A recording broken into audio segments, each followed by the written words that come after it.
നമുക്കിന്ന് ചൂരക്കറി വെക്കാം കേട്ടോ. ആദ്യം 3 സ്പൂൺ ഓയിൽ ഒഴിക്കാം.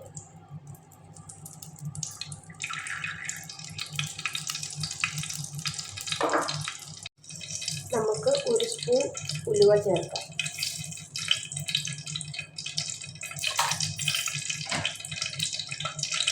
നമുക്കൊരു 10 അല്ലി വെളുത്തുള്ളി ചേർക്കാം.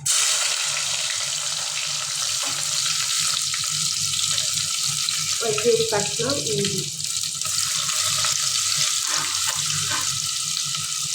എരിവിനായിട്ട് 5 പച്ചമുളക്.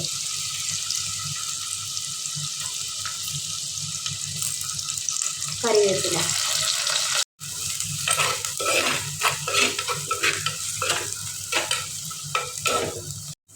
കാൽ ടീസ്പൂൺ മഞ്ഞൾപ്പൊടി, 1 സ്പൂൺ മുളക് പൊടി,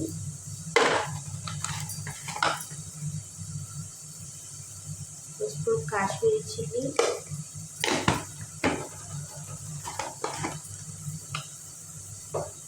1 സ്പൂൺ മല്ലിപ്പൊടി.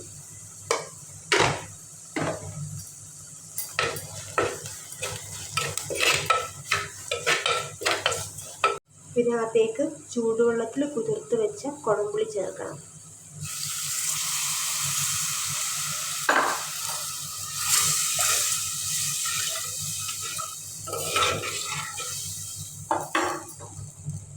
ഒരു കപ്പ് വെള്ളവും കൂടി ചേർക്കാം. ഇതിനകത്തേക്ക് ആവശ്യത്തിന് ഉപ്പ് ചേർക്കാം.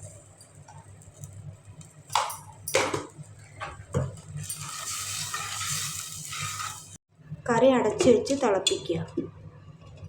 ഇവിടെ തിളച്ച് വന്നിട്ടുണ്ട്. അതിനകത്തേക്ക് നമുക്ക് ചൂരമീൻ ചേർക്കാം.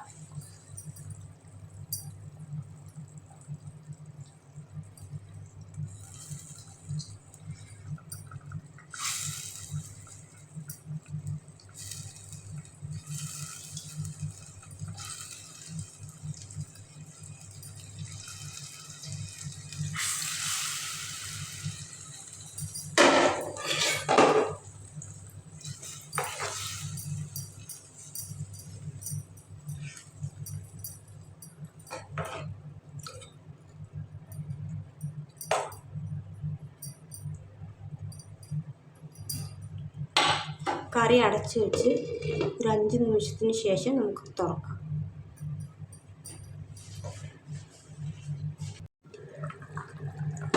കറി നന്നായിട്ട് തിളച്ച് വന്നിട്ടുണ്ട്.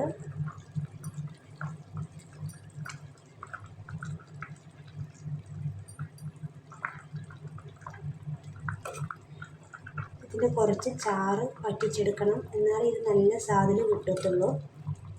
ഇത് തുറന്ന് വെച്ച് നമുക്കൊരു 2 മിനിറ്റ് വേവിക്കാം.